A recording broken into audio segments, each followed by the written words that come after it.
If you want to play Sega Dreamcast games on your Android device, this video is for you. In today's video, we're going to be setting up the emulator Flycast.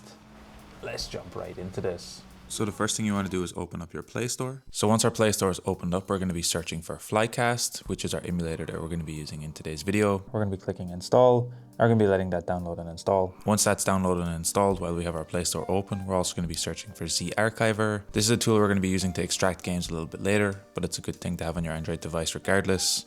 So we're going to need to get both of those installed. Once you have both of these apps installed, I just moved them to my home screen here. The first thing we're going to be doing is opening up Z Archiver, and we're going to be talking about games. So here I have a couple of games on my SD card for my Sega Dreamcast. And I will mention up front, I cannot show you where to find games. You'll need to source and find your own games. If you want to download these, a quick Google search will help you out. But most likely if you download your games, they will come in a .7-zip or a .rar format. As you can see, my games are here. And the first thing we'll need to do is extract these out to be able to use them in our emulator. To extract the game, we simply tap on it, click extract ... We're going to be clicking this button here on the bottom right to select the location where we want to extract it. I'm going to be leaving it on this folder, and I'm going to be letting my games extract. Now, as mentioned, my games are currently on my SD card. That is no problem. We can locate the SD card games a little bit later on. So we first need to let this download. So now my game has extracted. I just put all the files in a folder here. And now my game is extracted into a .q and .bin files. These will work inside of our emulator. Your games can also come in a CDI or CHD file, and these will also work. For today's video, I have two different game formats, the CDI and a .bin and a .q file, but none of these should give any issues and they should all work perfectly fine inside Flycast. If you have multiple games, you should extract them all now before loading up the emulator. Once your games are extracted, you will no longer need the .7-zip or RAR format files, so here you can delete those. And once you have all your game files here, we're going to be opening up Flycast for the first time. And what we'll be met with is this blank screen. What we're going to be doing is adding a game folder. We need to click this, and then we're going to need to locate to where our games are downloaded. So I currently have my games here. Now I'm not going to be selecting my individual game folders. Instead, I'm going to be selecting the parent folder on top. Click use this folder, click allow on this pop-up. And now all of our games will slowly start to load in their pictures and thumbnails here. And we can see that our games are going to be loaded in. Now, before we actually load up a game, we're going to be clicking on settings on the top right. And we're going to be running through a couple things here first. So here, most of these options, we don't need to change anything. What I wanted to mention under content location, if you would ever like to add an additional game folder, you can do that here. We want to make sure that our cable is set to TV composite. This will give us the best resolution when running files in this emulator. And at the bottom here, I just wanted to mention the custom paths. If you have a BIOS file that you would like to use or texture packs, you can add both of these here. They're not going to be something I'm looking at in today's video, but you do have all of this information here. Next thing we're going to be doing is coming to the video tab, and underneath the graphics API, I would recommend setting it to Vulkan if your graphics card can support it. If you are having issues, set it back to OpenGL. This will be one of the first things I'd recommend taking a look at, but my default here tends to be Vulkan. Underneath the rendering options, we can update the resolution that our games will run at. By default, it will run at the native resolution of a Dreamcast. However, I'm going to be trying to set it a bit higher in today's video. I'm going to be setting it up to a bit over 720p. This is something you can experiment with. If you're running older hardware or your games are having any slowdown or issues, this is one of the first things I'd recommend turning down. The rest of these options I'm going to be leaving alone.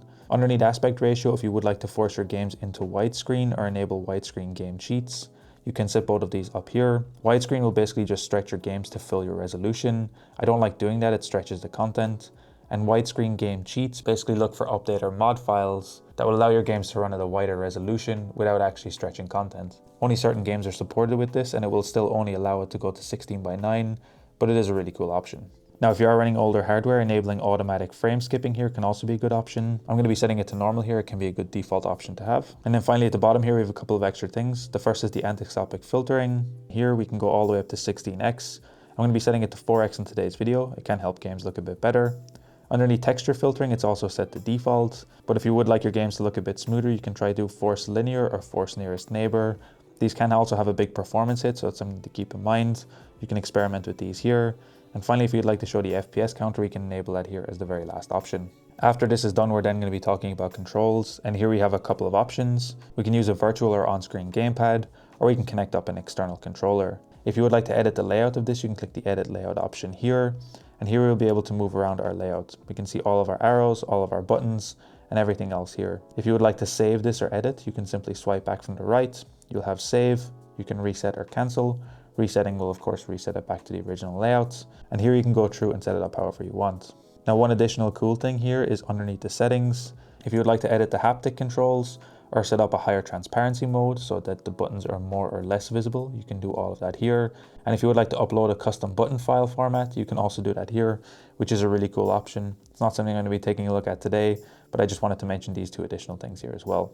I'd also like to ask in this video if you can hit that subscribe button. We're trying to hit 50,000 subscribers by the end of the year, so it would really help me out. Let's jump back to the video. Now finally, if you would like to connect a controller to this emulator, which is my preferred method, we can grab any controller that can connect to your Android device. Today's video, I'm just going to be using an Xbox Series controller that I'm going to be connecting directly to my Android device. Now, if you connect your controller and you do not see your controller showing up, what I'd recommend doing is actually close down our emulator. We're then going to be opening it up again, coming back to our settings controls, press any button on our controller, and here we should see that our controller should show up. Now you can see I have my Android Xbox controller here. What I'm then going to be doing is setting this to a port. You can leave it on your A port if you want, which it will automatically grab. This means it will share the same port with our overlay option if you have that enabled. We're then going to be clicking on the map option here. And depending on the controller you're using, it might already be set up by default. But if you would like to go through and change anything, what you can do is click map here on the right, click up on your controller, and go through and map each one of the buttons. So here you'll have to go through manually to each of these options and go all the way through. At the very bottom here, we will have some additional options, which by default select will open up the on-screen menu for our emulator. We can also do this on screen later in the game using the touchpad, which I'll show later. We also have some additional things here, which include fast forward, load or save as save states, save a screenshot, and a few other things here. If you do have additional buttons on your controller that you would like to map to any of these, you can feel free to do that here.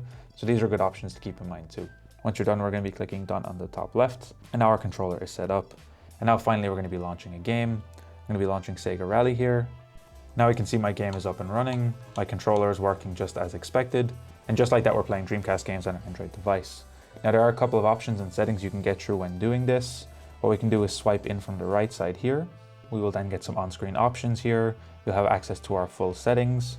We can close our game and everything else you would expect. However, I did want to point out the cheats option here on the right. If you would like to add or load any cheats, you can do all that here. Not something I'm going to be doing in today's video. I just wanted to point it out. This game is running in a .q format, which works just fine. I'm going to be closing my game. And just like that, we have Sega Dreamcast games up and running on your Android device.